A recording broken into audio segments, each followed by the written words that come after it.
Hello बच्चों, मैं Manish sir आजाद tuition centre से 11वीं क्लास का बायोलॉजी के शिक्षक। तो पिछले क्लास में हम लोग the unit of cell chapter चालू किए थे और हम लोगों ने जाना कि प्रत्येक लिविंग ऑर्गेनिज्म जो है, सजीव जो है, सेल के बने हैं और सेल की खोज रॉबर्ट हुक ने 1665 ईस्वी में किया था, लेकिन लिविंग सेल को एंटनी लीवेनहॉफ ने देखा था। शुरू के इस पार्ट के जो क्लासेज हैं थोड़ा सा इंफॉर्मेशन सूचना वाली क्लासेज है, इसलिए थोड़ा सा ध्यान दीजिएगा।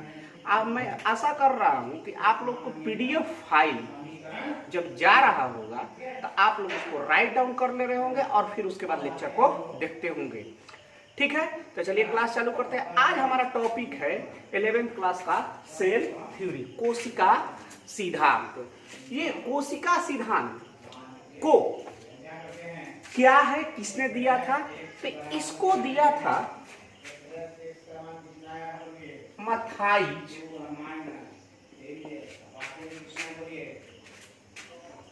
स्लाइडेन ने, और इनके साथ एक वैज्ञानिक काम किए जिनका नाम था थियोडोर स्वान। थियोडोर स्वान, ये दोनों वैज्ञानिक का नाम है। ये थियोडोर स्वान, ये एक वैज्ञानिक और दूसरा ये वैज्ञानिक। मैथाइज स्लाइडेन जो वैज्ञानिक थे ये जर्मनी के थे। जर्मनी जो यूरोप देश में पड़ता है, और मैथाइज स्लाइडेन एक बोटानिस्ट थे।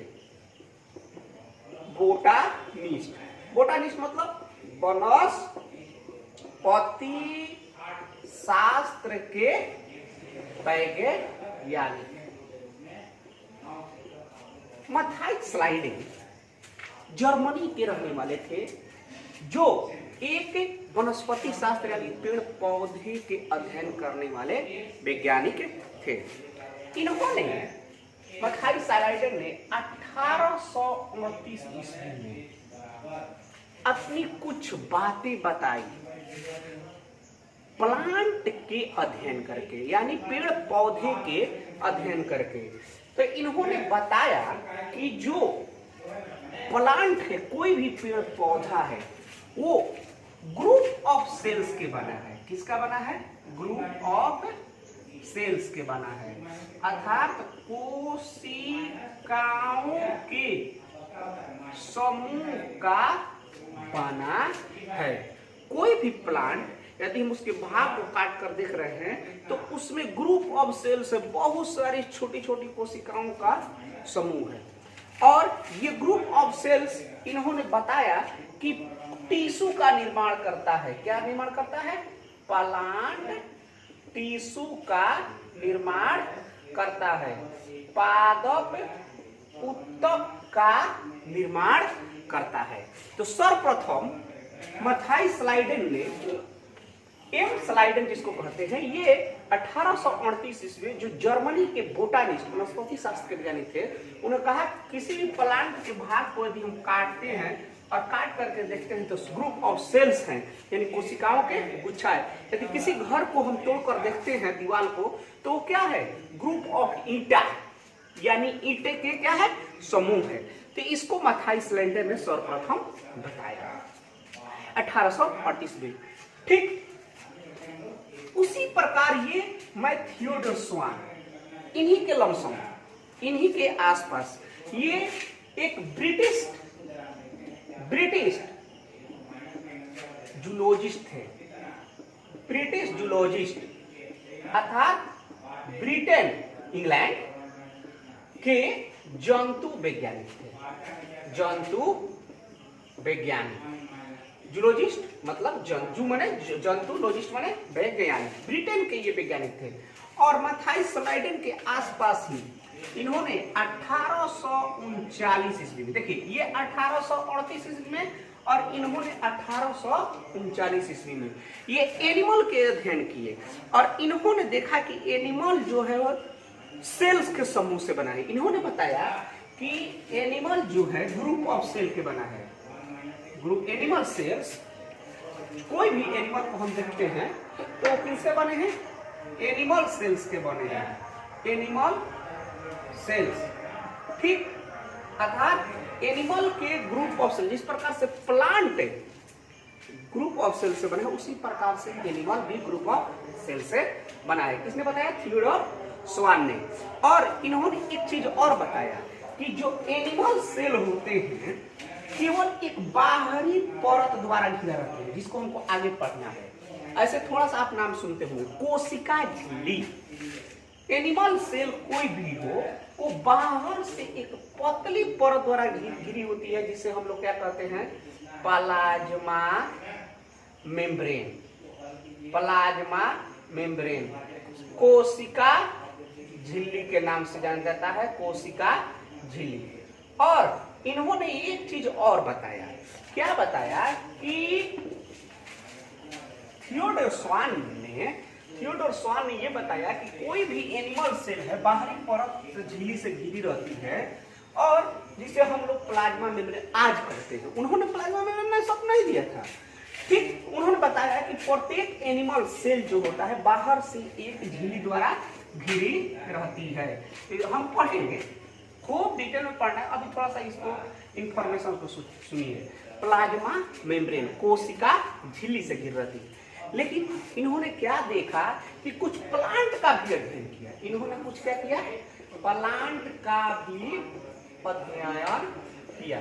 देखिए बेटा, मैं आपको सारा इंफॉर्मेशन देते जा रहा हूँ। आपको पीडीएफ में जो जा रहा है वो सारी चीजें लिखी हुई हैं, बस आप बोर्ड पर समझिए और पीडीएफ को उतारिए, क्योंकि टाइम, ये तो ऑनलाइन क्लास है, अगर ऑफलाइन क्लास होती तो पढ़ाया जाता और कुछ इसको लिखवाया जाता कॉपी पर। क्लियर? ध्यान दीजिए, आपकी टाइम बचाने के लिए किया जा रहा है। जब पीडीएफ पढ़ लीजिएगा, जब मेरा लेक्चर सुनिएगा, तो आपको 100% बातें समझ में आएगी। ठीक, क्लियर? समझ रहे हैं बात? तो थियोडोर स्वान जो वैज्ञानिक थे, कहाँ के थे? ब्रिटेन के जंतु वैज्ञानिक थे, और इन्होंने एनिमल सेल का अध्ययन किया, यानी जंतु कोशिका का अध्ययन किया। जंतु कोशिका कहता है कि बाहर से झिल्ली बन गई, लेकिन उन्होंने प्लांट सेल का भी क्या किया? अध्ययन किया। और प्लांट सेल का अध्ययन किया तो कहा क्या कि देखिए, प्लांट सेल में बाहरी परत तो होती है, लेकिन इनके अलावा भी एक मोटी परत पाई जाती है। यानी प्लाज्मा मेम्ब्रेन तो होता है, लेकिन इनके अलावा, इन प्लाज्मा मेम्ब्रेन के अलावा बाहरी परत होती है, जिसे कहा जाता है सेल वॉल, कोशिका भित्ति। थोड़ा सा ये इंफॉर्मेशन ध्यान रखिएगा। तो थियोडोर स्वान ने बताया कि प्लांट और एनिमल के सेल में अंतर यहाँ पर है कि प्लांट में सेल मेम्ब्रेन अर्थात प्लाज्मा मेम्ब्रेन अर्थात कोशिका झिल्ली के अलावा सेल वॉल पाया जाता है, जबकि एनिमल सेल में केवल पाया जाता है प्लाज्मा मेम्ब्रेन या सेल मेम्ब्रेन। कोशिका झिल्ली भी पाया जाता है। ठीक, मेरी बात समझ रहे हैं? कोशिका झिल्ली भी पाया जाता है। तो इन्होंने बताया कि यूनिक कैरेक्टर है, विशिष्ट गुण है प्लांट सेल का, कि अगर मुझे पहचानना हो, मुझे सेल का गुच्छा दे दिया जाए और बोला जाए कि बताओ कौन सा प्लांट सेल है, कौन सा एनिमल सेल है, तो फट से क्या करेंगे? जिसमें प्लाज्मा मेम्ब्रेन केवल मिलेगा वो एनिमल सेल होगा, और जिसमें प्लाज्मा मेम्ब्रेन और सेल वॉल दोनों पाए जाएंगे उसमें क्या होगा? प्लांट सेल होगा। ठीक, थियोडोर स्वान ने इतना सेल के अध्ययन किए, मथाइज ने इतना सेल का अध्ययन किए, और इन्होंने बताया क्या कि कुछ प्लांट का भी अध्ययन किए थे, लेकिन जनरली किताब में आपको थियोडोर स्वान को दे दिया जाता है कि वो केवल एनिमल का सेल का अध्ययन किए थे और मथाइज केवल प्लांट सेल का। तो मथाइज ने तो प्लांट सेल का अध्ययन किया था, लेकिन थियोडोर स्वान ने एनिमल सेल का अध्ययन भी किया। इसके अलावा उन्होंने प्लांट के भी अध्ययन किया था। थियोडोर स्वान ने बताया कि कोई भी प्लांट हो यानी पेड़ पौधा हो या कोई भी एनिमल हो, सभी बने हैं किसके? सेल्स के। किसके बने हैं? प्रत्येक एनिमल और प्लांट सेल्स के बने हैं। सेल्स अर्थात कोशिकाओं एवं सेल प्रोडक्ट्स के बने हैं। कोशिकाओं के उत्पाद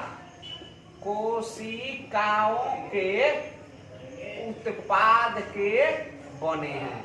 इस प्रकार से एक दीवार में ईंट के अलावा क्या रहता है, सीमेंट गिट्टी सब मिलाया हुआ रहता है, उसको मिक्स करके बनाया जाता है, बालू सीमेंट का घोल मिला दिया। उसी प्रकार पूरा बॉडी जो सेल्स है और इन्हीं सेल से उत्पाद बनता है। जैसे तरल पदार्थ हम लोग का ये क्या है, ये उत्पाद है।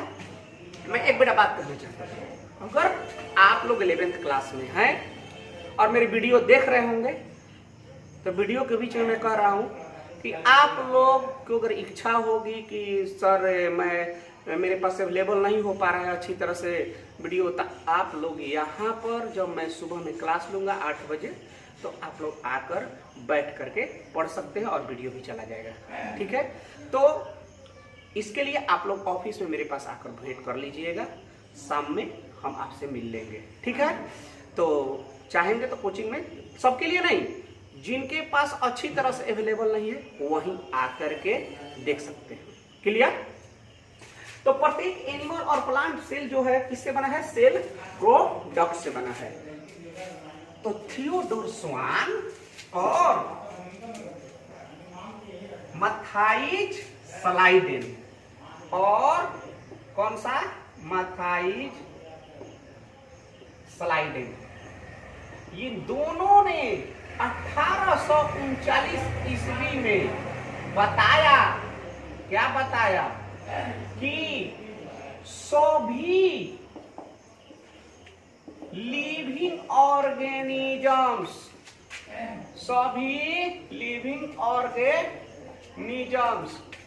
सजीवे सेल्स एवं सेल्स प्रोडक्ट के बने हैं। इन्होंने कहा कि कोई भी जीव हो, वो कुछ हो या नहीं, वो सेल अवश्य उसमें उपस्थित रहेगा। ठीक, ये सेल सिद्धांत आया,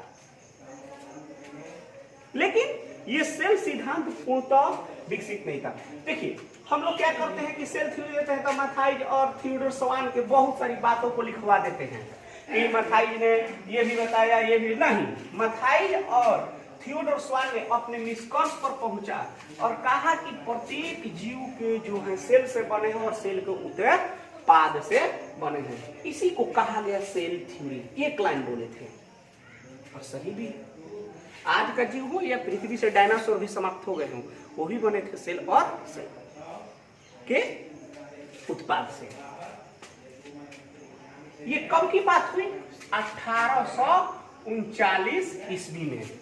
ठीक बेटा, तो सेल थ्योरी 1839 ईस्वी में आया था मैथाइज स्लाइडेन और थियोडोर स्वान ने। ठीक, तो इस प्रकार से इन्होंने बताया। लेकिन एक वैज्ञानिक थे रुडोल्फ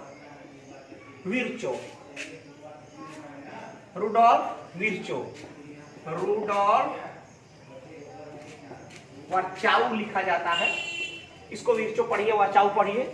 इन्होंने 1855 ईस्वी में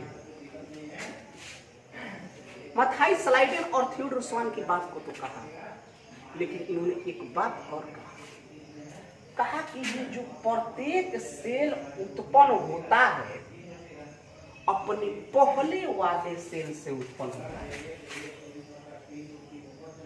इन्होंने कहा कि जैसे ये नया सेल बना, तो कहा कि नया सेल बना, इसका अर्थ है कि पहले वाले सेल से बना है।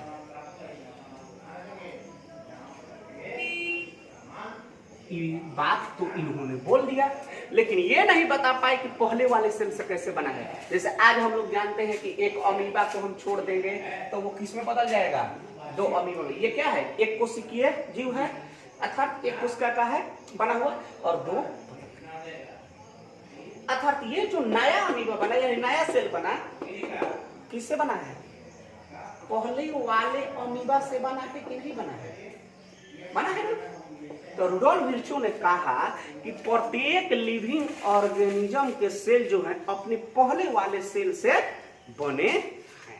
अर्थात नया सेल अगर बनना हो प्रकृति में तो अपने आप नहीं बनता है, वो कहीं ना कहीं पहले वाले सेल उसमें भाग लेते हैं। जैसे एक सीड को अगर हम मिट्टी में डालते हैं तो सीड में जो सेल्स हैं वही क्या होंगे, विभाजित करेंगे, अंकुरित होंगे। अंकुरित होने के बाद उनके सेल विभाजित करते करते करते करते क्या करेंगे, आपको पत्तियां बनाएंगे, ताना बनाएंगे। ऐसा नहीं है कि पत्ती ताना अपने आप निकलते जाएगा।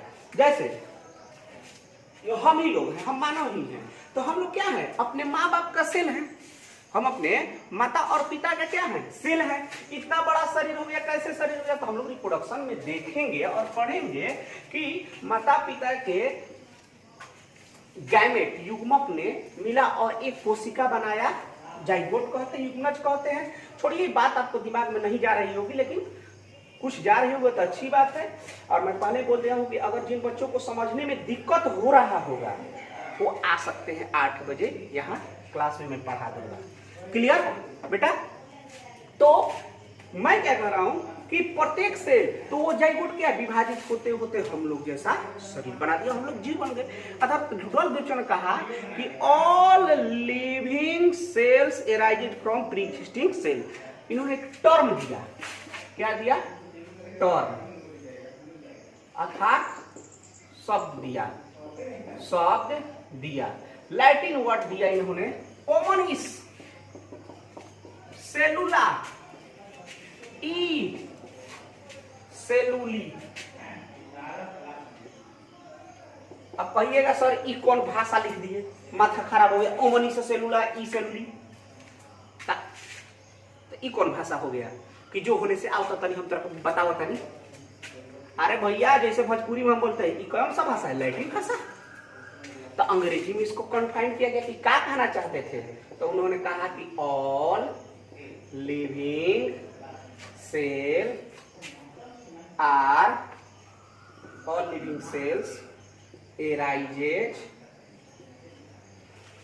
from pre-existing cell।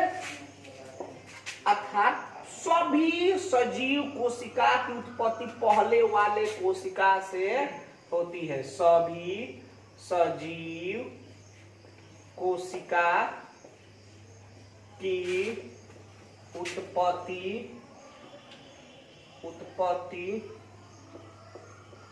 पहले वाले कोशिका से, सेल से होती है। कह दिए कि दुनिया के कोनो जीव हो वो कहीं ना कहीं पहले वाले जीव से उत्पन्न होंगे। ऐसा नहीं है कि अपने आप पैदा हो गया। एक आम का वृक्ष पैदा होगा तो इसके लिए पक्का है उसको सीड चाहिए, क्योंकि वो सीड पहले वाले वृक्ष के सेल से बने हैं। हम हैं अपने माँ बाप के सेल से बने हैं, हमारे माता पिता अपने माँ बाप के सेल से, आपके माता पिता आपके माँ बाप, यानी अचानक, जैसे इसको कहा जाता है ना भोजपुरी में कि अवतार हुआ है। ये अवतार नेचर में कुछ होता नहीं है, हर का एक कारण है। चलिए, तो वो तो सामाजिक बातें हैं, हम यहाँ पर बायोलॉजिकल नेचर की, आप ही जानते हैं ना, आपको मैं तो पढ़ाया था कि नेचर का अध्ययन करता है। और नेचर क्या है, पूरा दुनिया है। इसको पता ना कौन बनाया है, मुझे नहीं पता है। तो सेल थ्योरी में इन्होंने एक शब्द जोड़ा कि all living arises from all living cells arises from pre existing cell. अर्थात प्रत्येक जीव की कोशिकाएं पहले वाले जीव के कोशिकाएं से उत्पन्न होती है। ये भी सेल थ्योरी में जोड़ दिया गया, ठीक। और इसे क्या कहा गया, law of cell lineage. Lineage मतलब संलयन, जुड़ाव, यानी कोशिकाओं के जुड़ाव का नियम। एक अमीबा पैदा हुआ तो इसका अर्थ ये है कि पहले वाला अमीबा से नया अमीबा पर, तो बताइए ये सेल दूसरे से जुड़े हुए हैं कि नहीं जुड़े हैं? जुड़े हैं ना, मेरी बात समझ रहे हैं, ठीक। तो सेल थ्योरी रहा, तो सेल थ्योरी निकल करके आया मैथाइल स्लाइडेन और इनका कि प्रत्येक लिविंग ऑर्गेनिज्म सेल के बने हैं और उन सेल के प्रोडक्ट यानी सेल के उत्पाद से बने हैं, पहली बात। और दूसरा रुडोल्फ विर्चो ने 1855 ईस्वी में जोड़ा कि सभी जीवित कोशिका पहले वाली जीवित कोशिका से उत्पन्न होती है। ये घटना 1855 तक गया। तो चलिए आज के क्लास में बेटा हम इन ऐतिहासिक सेल थ्योरी को देखें, अगले क्लास में हम लोग मॉडर्न सेल थ्योरी को देखेंगे, ठीक। और इस बार आपको सेल बायोलॉजी जो पीछे बच्चों को पढ़ाए हैं 6 साल में, ठीक, अलग टाइप का मिलेगा। अगर आप वीडियो देखने में समस्या हो रही है तो सुबह में आप 8 बजे आकर मैं क्लास लूंगा, तो आ जाइएगा। जिनको समझ में आ रहा है वो नहीं, जबरदस्ती नहीं है, जिनको नहीं समझ में वो भी चला है, जिनको समझ में वो आ सकते हैं, आकर देख सकते हैं। तो चलिए बेटा आज की क्लास यहीं तक, फिर मिलेंगे अगली क्लास में।